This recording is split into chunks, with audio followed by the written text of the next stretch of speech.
Erev Tov, bonsoir à toutes et à tous. Et comme on dit en hébreu, Chag Urim Sameach. Urim s'écrit O-U-R-I-M, parce que Ur, c'est un feu, c'est une flamme, ce sont des lumières. À ne pas confondre avec Chagurim en un mot, ou Chagurot qui veut dire les ceintures. C'est vrai que quand j'étais en Israël, plus jeune, je comprenais pas pourquoi on me parlait de ceinture de sécurité, Chagurim ou Chagurot, alors que c'est Chag, fête, Chag Urim Sameach. On dit plus Chanukah Sameach ou Chag Chanukah Sameach, mais Chag Urim Sameach. J'aime beaucoup. Ur, c'est comme Ur Kasdim, la ville de Chaldée où Abraham a été jeté dans la fournaise. Donc Ur, UR en français, pour les cruciverbistes, mais c'est Ur en hébreu qui veut dire flamme. Voilà. J'aimerais J'aimerais partager avec vous, évidemment, dans un premier temps, avoir une pensée pour nos frères et sœurs en Australie. Et je sais que j'ai vu des images juste avant de me connecter. La deuxième bougie a été allumée à la même place et c'est full, c'est plein de monde et tout confondu, toute tradition religieuse confondue. C'est important pour toutes celles et ceux qui ont vécu cela de près, se retrouvent pour communier ensemble et allumer des lumières. Il n'y a qu'une seule et unique manière de combattre l'obscurité, c'est d'allumer des lumières. On ne combat pas l'obscurité par l'obscurité. En revanche, et symboliquement, c'est important de rappeler que c'est la lumière qui combat l'obscurité. Et cette lumière, il faut être actif. Il faut être actif, il faut pas seulement attendre que les choses se fassent, mais tout ce qu'on peut faire, il faut pas peut-être le faire, il faut le faire et c'est une obligation. Ce que m'enseignait ma mère d'ailleurs, quand j'étais gamin, si tu vois qu'il y a quelque chose à faire, c'est que c'est à toi de le faire. Et donc j'ai gardé cette phrase en moi toute ma jeunesse, parce que je voyais des choses qui me choquaient, et donc c'était ma mission évidemment de contribuer à ce que les choses changent. Et je vous invite à avoir ce regard-là sur ce monde. On a besoin évidemment de bouleversements politiques profonds parce que je suis fatigué des lamentations et des indignations, et je crois qu'il est temps des actes et qu'on agisse, et que nos politiques agissent, et soient dans l'action et pas seulement dans l'indignation. C'est facile d'écrire, c'est facile, voilà, de jeter des larmes de crocodile à chaque événement, mais je crois sincèrement qu'il est temps qu'on agisse et qu'on fasse ce qu'on peut, chacun à son niveau. Pour moi, c'est fondamental. Je ne suis pas un rat en guerre. Je ne suis pas là pour faire l'apologie des armes et de la guerre, loin de là. Je suis le premier partisan du vivre ensemble et j'étais moi-même président de la plateforme interreligieuse pendant 7 ans. C'est vous dire. Mais aujourd'hui, il y a des débats que je ne peux plus faire avec tout le monde parce que j'ai besoin d'honnêteté d'esprit avec celles et ceux avec qui je parle en face. Et cette honnêteté, je ne la retrouve pas. J'ai un grand souci, j'ai besoin de cette accointance ou, comme on dit aujourd'hui en psychologie, d'être face à des personnes congruentes.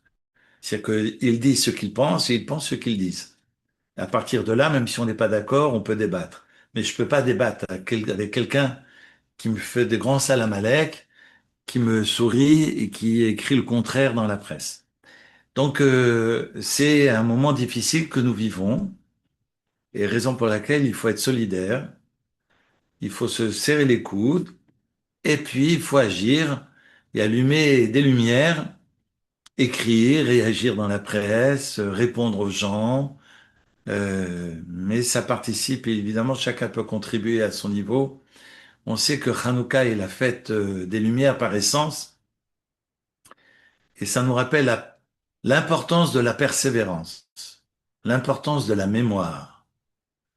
À travers cette lumière, évidemment, ce sont ces capacités de persévérer et de porter l'identité juive et ses traditions à travers les siècles. On sait que les Hashmonaïm, les prêtres qui se sont battus contre l'occupant gréco-syrienne, ils étaient 13. Ils n'étaient pas des millions, ils étaient 13. Et ils ont pu repousser l'occupant pour reprendre en main ce temple de Jérusalem qui était consacré et voué au culte de Zeus, c'est dire, et donc ils ont tout nettoyé, réhabilité et réinauguré ce temple. On est en moins 165. Et ça a permis pratiquement 200 ans de paix pour la Judée. Les Juifs de l'époque ont pu reprendre la main sur, sur la direction de la nation, la direction du pays et la direction du peuple. Donc c'est important. On sait qu'Abraham est un homme de paix, on sait qu'Isaac est un homme de paix, on sait que Jacob c'est un homme de paix. Mais Abraham, quand il a appris que Lot était prisonnier de par les rois, il part seul avec son ami Eliezer. Ils sont deux. Ils sont pas les 300 élèves parce qu'ils ont tous pris la peau d'escampette. Ils sont deux à se battre contre ces rois. Deux. Alors, quand bien même Abraham est un homme de paix, c'est vraiment la paix personnifiée. Il incarne la paix. Il est dans l'hospitalité avec un H majuscule. C'est un homme de chesed, c'est-à-dire la générosité, la recherche du bien de l'autre sans attendre de retour, sans prouver quoi que ce soit quant à ses origines et ses traditions et ses sensibilités religieuses. C'est vous dire qu'Abraham, quand il apprend que son neveu est fait prisonnier, il prend les armes. C'est important de l'entendre, ça. Parce qu'à un moment donné, quand on est face à l'abject, on peut plus discuter. Et le courage de cet homme qui s'est jeté sur celui qui tenait une arme, qui a essayé de l'empoigner, eh ben, kol hakavod. Mais on devrait tous faire la même chose. Évidemment qu'il avait peur. Mais on a tous peur. Mais on peut pas rester les bras croisés. Alors que les autorités entendaient le feu, que la police n'était pas loin, ils ont juste mis 10 minutes pour réagir. Je sais pas si vous réalisez. Alors, je suis pas en train de faire un plaidoyer, mais je suis juste en train de vouloir réveiller les consciences. Quand on sait que les autorités ont mis 10 minutes pour réagir, 10 minutes, et heureusement que cet homme a eu le courage de sauter sur celui qui était armé. 10 minutes, ça aurait été un carnage sinon. On a le devoir de ne pas rester les bras croisés. Je vous le dis. Et j'écris et j'agis comme je peux à mon niveau, mais on doit tous le faire. Et en même temps, j'ai envie de dire aussi que après 2 ans d'épouvante, 2 années éprouvantes, avec cette boule au ventre, cette angoisse de savoir que Hanouka, on va allumer alors qu'il y a des otages encore vivants qui étaient dans les tunnels, et qu'aujourd'hui nous puissions allumer, sachant que tous ces otages vivants sont rentrés à la maison. Pour moi, je remercie le ciel, je remercie Akadosh Baruch Hu, de permettre à tous ces otages, il en reste un qui n'est plus vivant malheureusement, mais tous ces otages vivants ont retrouvé les leurs et ont pu enfin allumer les bougies de Hanouka ce soir et hier soir. Et ça prend évidemment cette année une résonance particulière. C'est la vie qui reprend, c'est l'espérance qui renaît, ce sont les liens qui se resserrent. Et c'est important de continuer à espérer et c'est important que nous puissions nous contribuer à cette espérance. Et on doit le faire. Et c'est pas qu'on doit, c'est qu'on a même l'obligation. Ce devoir d'espérance, c'est à nous de le semer. C'est à nous d'y contribuer. On a la conscience, on a le confort, alors que d'autres ne l'ont pas. On a le devoir de contribuer à cette espérance et à contribuer à aider comme on peut. Il y a assez de gens démunis et défavorisés autour de nous, pas besoin d'aller jusqu'en Afrique du Sud. On peut travailler ici à Genève, à envoyer de loin, envoyer par poste, ou aider évidemment des personnes qui sont défavorisées autour de nous, et il y en a plus qu'on ne le croit.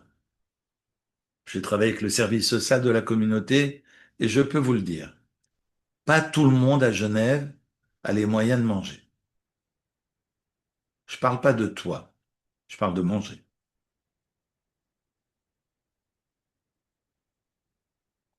Alors, ce soir, j'avais envie, non pas de parler de la paracha de Vaïchev, mais j'aimerais parler de Hanouka. S'il y a une fête qui n'a pas euh, de texte propre, comme Purim, Purim a un texte. Le traité talmudique de Purim s'appelle Megillah. Évidemment, fait référence à Megillat Esther que nous récitons à l'occasion de Purim. Mais pour Shabbat, on a un traité de Shabbat. Pour Yom Tov, on a un traité qui s'appelle Betsa. Pour Kippour, on a un traité qui s'appelle Yoma, le jour, the D-Day. Et donc, pour toutes les règles de la Torah, nous avons des traités talmudiques. D'accord? Propres à la fête ou à la loi en question. Et curieusement, Hanouka n'a pas de texte propre à la fête. Il n'y a absolument aucun texte propre à la fête de Hanouka. C'est extraordinaire. Et Maïmonide nous enseigne, dans son commentaire sur les Mishnayot, dans le traité de Menachot, nous enseigne que ce qui est ancré, ce qui est l'usage parmi les nations, eh bien, ce n'est pas nécessaire d'épiloguer parce que c'est tellement ancré qu'on n'a pas besoin d'expliquer. Les gens font sans qu'on ait besoin d'expliquer. Et c'est surprenant comme réflexion. Et Maïmonide nous dit, mais si, regardez, par exemple, pour Mezouza, on n'a pas un traité sur Mezouza. Parce que tout le monde pose une mezouza chez soi à la maison, soit à la porte d'entrée. Bon, évidemment, avec le voisinage, parfois ça peut être compliqué, on le met dedans. En tous les cas, on a toujours une mezouza. Qu'on soit pratiquant, pas pratiquant, on a toujours une mezouza à nos portes. Ou à une porte, ou en tous les cas, on a ce souci de mettre des mezouzotes. Eh bien, il n'y a pas de traité sur mezouza. Maïmonide nous dit la même chose pour Talit, Téphilin. Et puis il nous dit pour Hanouka, c'est tellement ancré que c'est pas la peine d'épiloguer, c'est pas la peine d'avoir une rédaction euh, singulière, propre à la fête de Hanouka, parce que de tout temps, il faut savoir d'ailleurs que la première fois que ça a été fêté, ça n'a pas été fêté l'année même, mais ça a été fêté l'année suivante, parce que les sages ont voulu voir si le miracle qu'ils avaient vécu était un miracle qui bousculait, qui bousculait tout le monde. Et tellement bousculant que finalement, les Chachamim ont décidé de instituer la fête. Et ça va être le cas à partir de l'année suivante. Et ce qui est extraordinaire, c'est que la fête va marquer non pas la victoire militaire, quand on sait qu'ils étaient si peu nombreux et qu'ils ont vaincu les Grecs, à peine une douzaine de personnes, et qu'ils ont pu repousser l'occupant, c'est miraculeux. Et on va le dire d'ailleurs dans la prière. Ce peu de personnes qui réussissent à repousser leur abîme, le nombre nombreux, le nombre incalculable, euh, quant au gréco-syrien, et ce sont des mots que l'on va pas réciter euh, autrement qu'à travers la Hamidah, c'est-à-dire la prière quotidienne à la synagogue, dans notre culte, dans l'office, dans la tfila. On va réciter le Al Anissim et rappeler ce miracle militaire. Mais quand on va allumer les bougies de Hanouka, on ne célèbre pas la victoire militaire. Et on n'a jamais fait l'apologie de cette des armes et on n'a jamais célébré la victoire militaire. D'ailleurs, même le livre des Maccabim fait partie des apocryphes, n'a jamais été accueilli dans le canon biblique par les sages. Ce Sefer Maccabim n'a jamais été accueilli. Il y a d'autres textes qui font partie des apocryphes qui n'ont jamais été acceptés par les sages lorsqu'ils décidèrent des 24 livres qui composent aujourd'hui le Tanakh, c'est-à-dire la Bible juive. Intéressant. Et donc la seule chose qu'on va garder, c'est l'allumage des bougies de Hanouka. Alors comment on sait aujourd'hui, on le savait peut-être il y a 2000 ans, mais comment on sait ce qu'il faut faire? Comment est-ce qu'on l'apprend? Et figurez-vous que c'est dans un traité talmudique qui est le traité de Shabbat, au deuxième chapitre, à la page 21.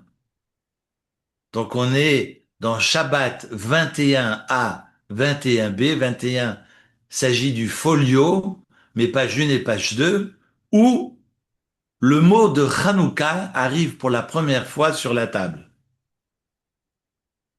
Et croyez-moi, les sages avaient largement le temps de retranscrire et de raconter, de partager l'histoire de Hanouka.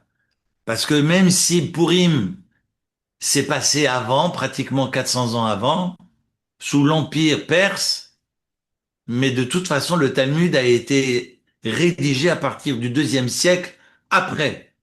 Alors que Purim, c'est quatrième avant, et quatrième entre quatrième et cinquième avant, et Hanouka, on est en moins 165. Sous Antiochus Épiphane, on est sous domination gréco-syrienne. Donc, de toute façon, on avait largement le temps, pratiquement 200 ans pour la Mishnah, 500 ans plus tard pour la rédaction du Talmud, de la Gemara, en Babylonie. Donc, on avait largement le temps de retranscrire et de partager l'histoire. Et pourtant, les sages ne l'ont jamais fait.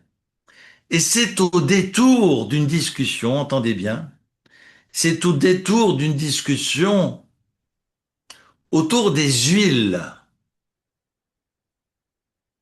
qu'on n'a pas le droit d'utiliser le jour de Shabbat qu'un sage qu'on appelle Amora, rien à voir avec la moutarde, Amora, les Amoraïm, ce sont les auteurs du Talmud.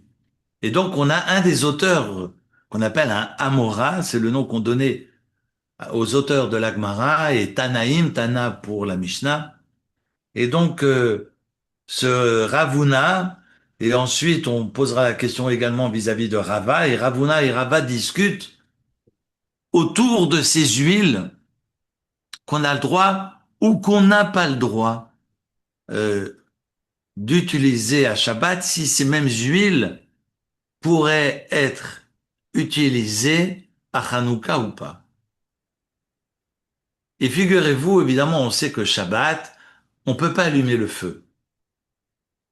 Donc si j'utilise, à l'époque, ils n'avaient pas de cire, ils utilisaient de l'huile, et donc s'ils utilisaient une mauvaise huile et que l'huile amenée étant mauvaise, amenée à la flamme, l'amenait à s'éteindre, eh bien, on pouvait pas rallumer.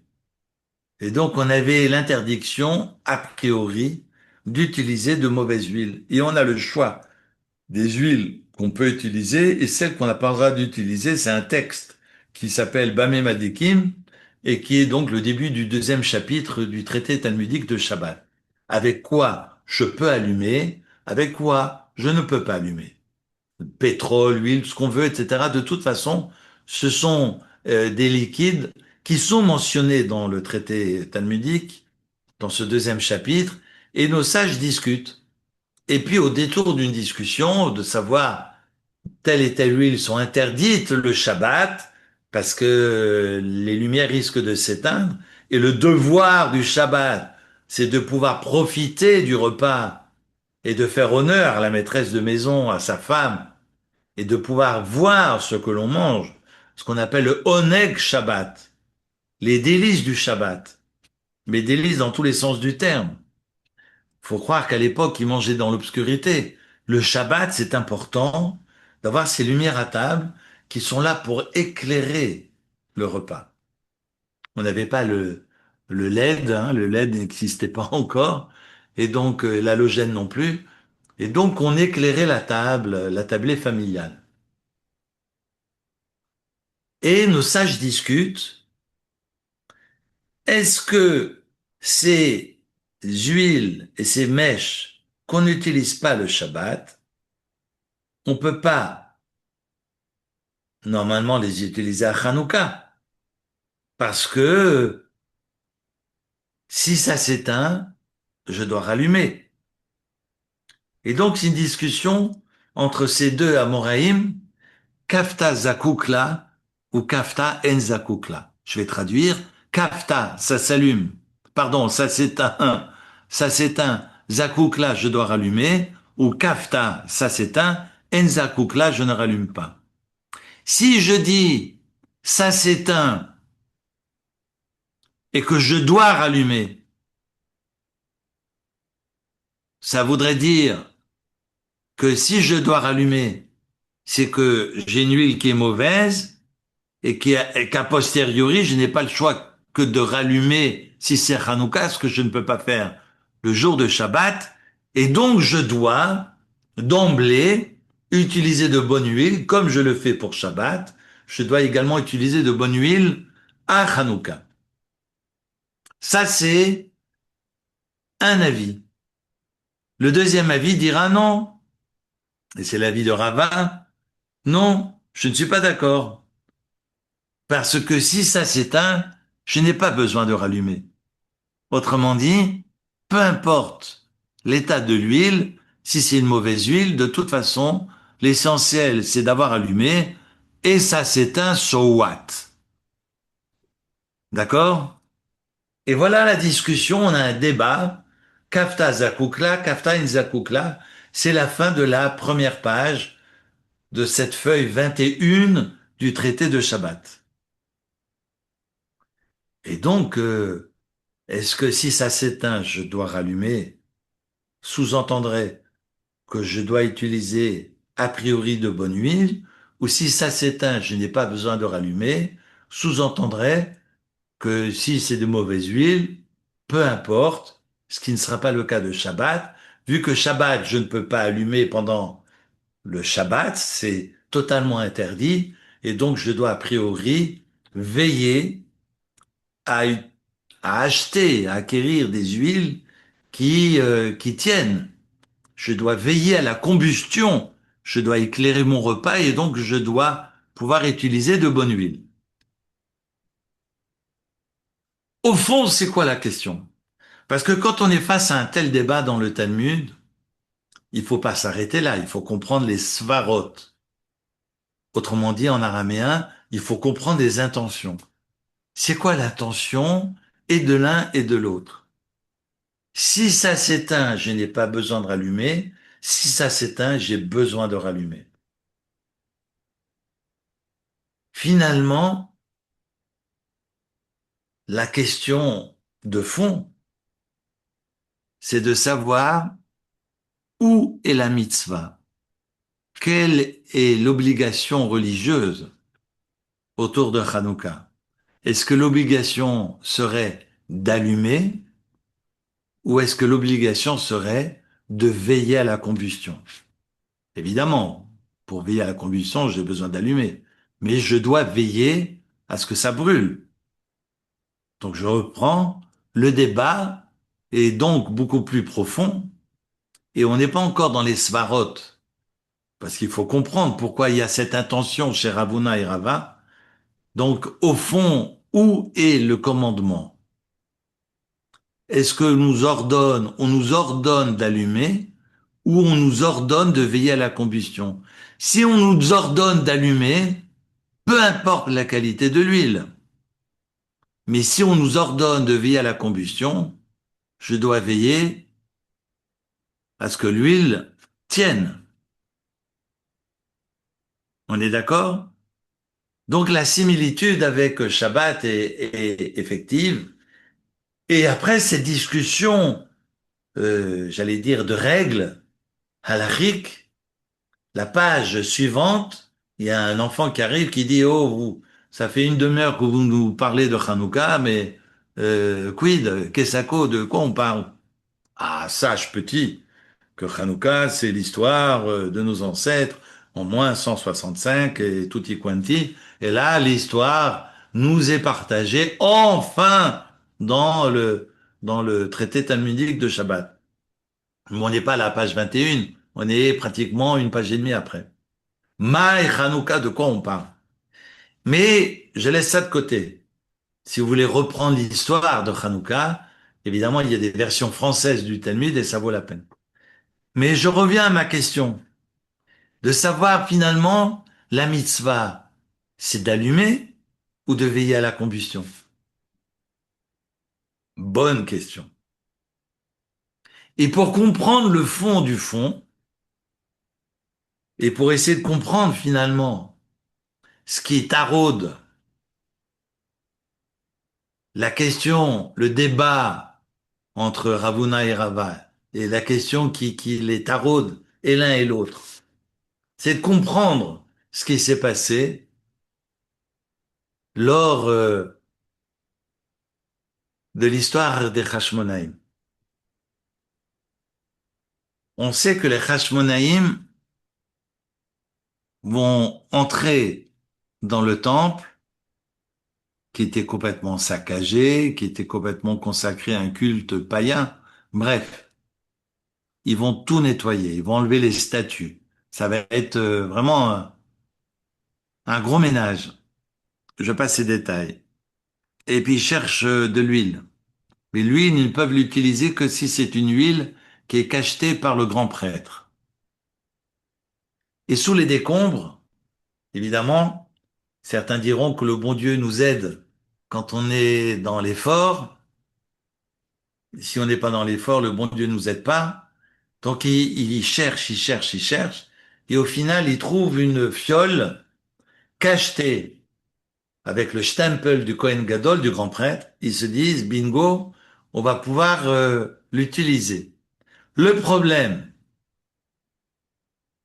c'est que la fiole n'était pas assez grande et qu'elle ne permettait l'allumage des lumières de la menorah, du candélabre, qui avait dans le Saint, ce qu'on appelle le Saint des Saints, il y a le Kodesh Kodashim, mais au le début du Kodesh Kodashim, qu'on appelle le Kodesh, ils sont rentrés dans les Echal, les lumières sont éteintes, on est dans la menorah, qui est un chandelier, un candélabre, à 7 branches et non pas à 8.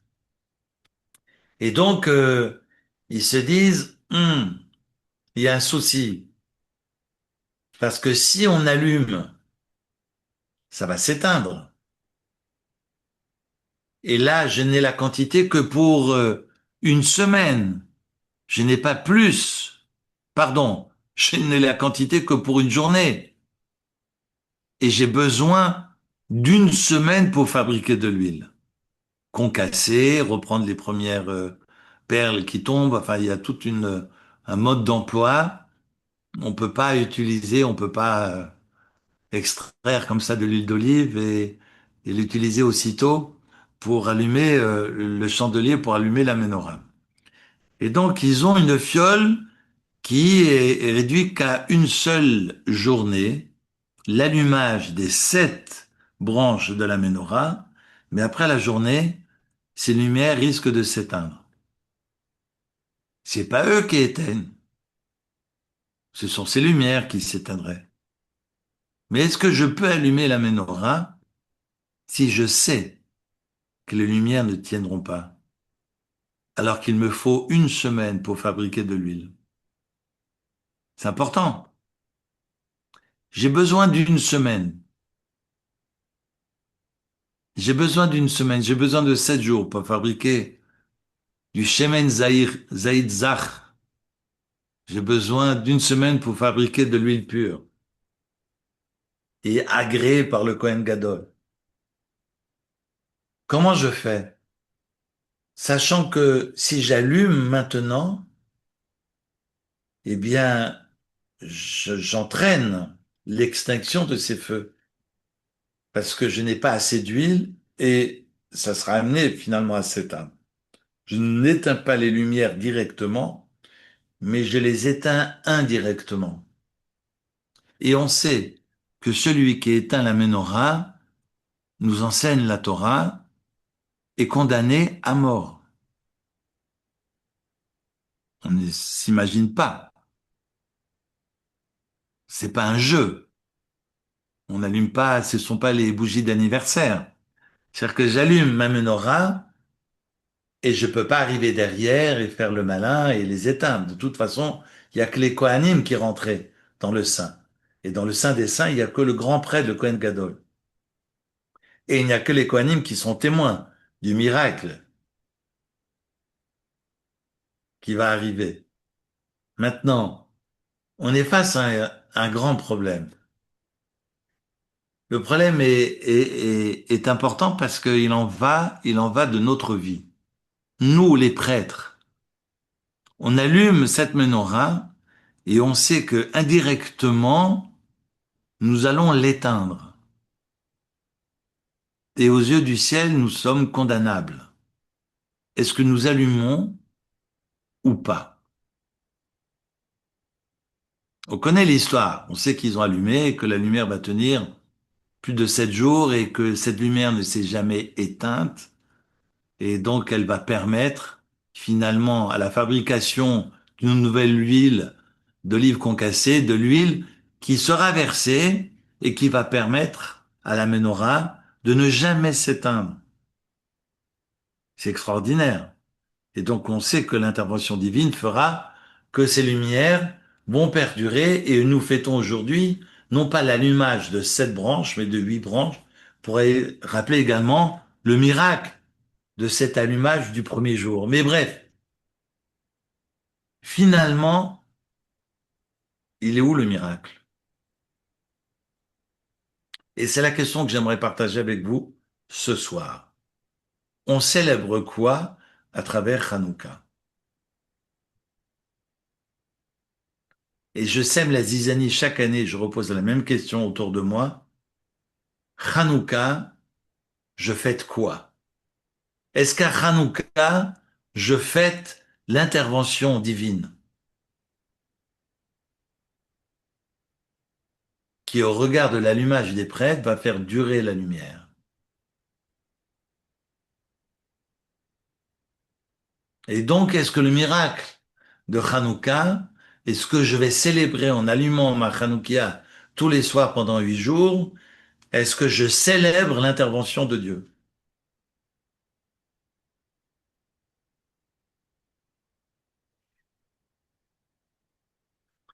Eh bien, très sincèrement, je pense que non.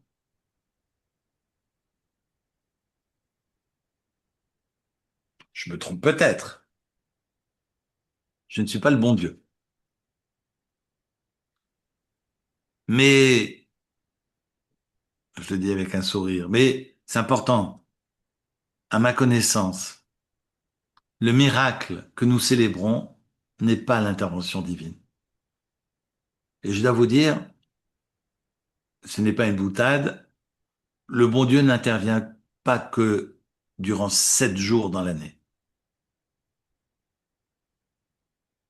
Je répète, le bon Dieu n'intervient pas que durant 7 jours dans l'année.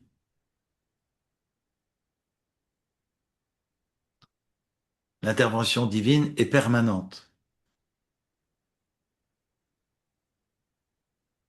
Est-ce que je suis en mesure de le voir ou pas, mais c'est pas le problème du bon Dieu, c'est mon problème à moi. Le bon Dieu nous parle. Est-ce que je comprends le plan du bon Dieu, oui ou non?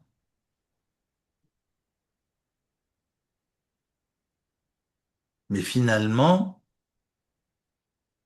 je célèbre quoi? Les Hashmonaïm, les prêtres, savaient que la lumière ne tiendrait pas, savaient pertinemment que cette lumière ne pouvait tenir qu'une seule journée. Et ils ont quand même allumé. Vous vous rendez compte? Et ils l'ont fait au risque de mourir. Et ils se sont dit, on va allumer, quoi qu'il arrive. Et le bon Dieu leur a dit, Chazak ou Baruch.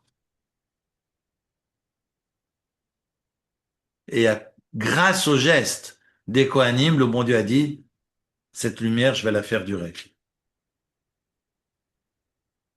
Et donc, le miracle de Hanouka, c'est l'audace,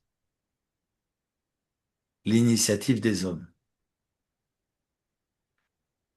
On a pris l'initiative d'allumer, alors qu'on savait que ça ne tiendrait pas. Et le bon Dieu nous demande d'allumer, même si les lumières que nous allumons aujourd'hui ne tiendront pas, ou pas, mais on doit allumer des lumières. Après, le bon Dieu fait tenir la lumière ou pas, ça appartient au bon Dieu. Mais mon devoir à moi, c'est d'allumer des lumières. Et ce que nous célébrons à Hanouka, c'est l'audace d'une poignée d'hommes qui savaient que cette lumière qu'ils allumaient ne tiendrait pas. Et ils vont quand même les allumer.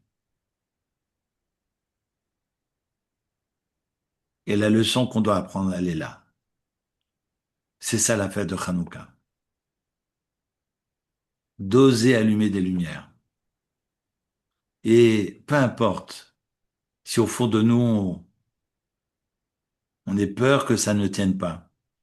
Mais à un moment donné, je dois faire mon travail, ma mission. Et je dois faire le maximum.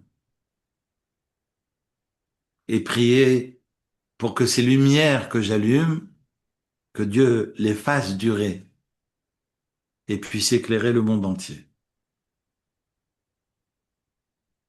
Et c'est ce qu'ils ont fait à Sydney cet après-midi. Ils se sont retrouvés pour allumer. On peut pas rester cloîtré à la maison. On doit allumer. Mais allumer, c'est pas seulement allumer la Hanoukia. C'est d'allumer tout ce qu'on peut allumer. Toutes les initiatives sont importantes. Et Hanouka nous enseigne qu'on a un devoir de se retrousser les manches et pas d'attendre que la Yeshua, finalement, que la délivrance vienne du ciel. Que la délivrance, elle vient de nous. On doit faire des efforts. On doit déployer d'efforts pour veiller à repousser cette obscurité à travers toutes ces étincelles, à travers toute cette lumière.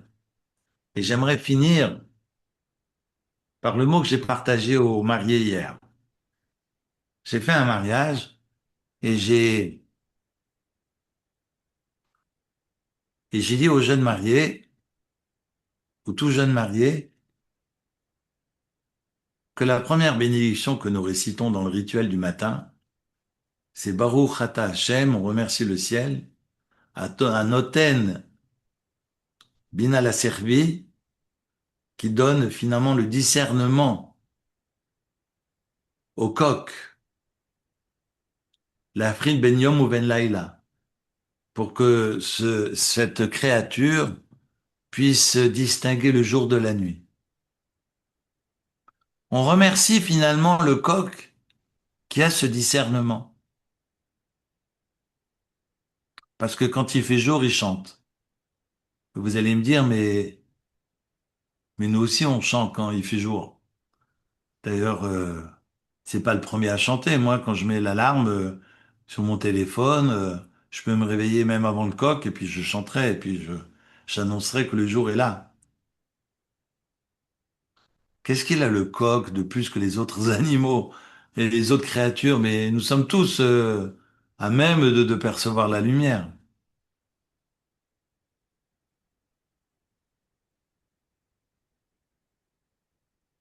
Anoten la servi vina la pri ben yom ou ben laila. C'est la bénédiction. Qui donne au servi, c'est un texte talmudique à la page 60 du traité de Brachot, où Rachid nous dit, servi, c'est le coq. Pas tout le monde est d'accord, parce qu'il y a un texte dans Job qui dira c'est le cœur, mais bon, je ne veux pas rentrer dans ce, dans cette étude, dans ce débat, mais j'aimerais m'arrêter sur cet animal, parce que c'est très beau, ce que nous enseigne le Tosfot, c'est très beau ce que les commentaires diront sur le coq. Parce que le coq, il ne chante pas quand il voit la lumière. Le coq, il chante et il annonce la lumière quand il fait nuit noire. Vous entendez bien?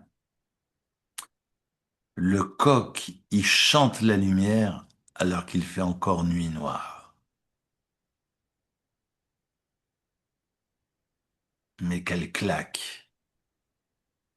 Est-ce que nous sommes capables, quand nous traversons ces obscurités quotidiennes, les ténèbres qui nous sont échues en partage, comme disait Semprin, mais nous traversons les ténèbres sur le plan familial, sur le plan sentimental, sur le plan professionnel, sur le plan social, sur le plan sociétal. Enfin, on n'arrête pas de porter des valoches et on ne sait pas comment nous diriger aujourd'hui. Il fait sombre et finalement, on est tellement découragé que les bras nous... Le coq nous apprend que quelles que soient les obscurités, la lumière naît dans l'obscurité. Et que notre travail, c'est d'apprendre du coq à percevoir cette lumière.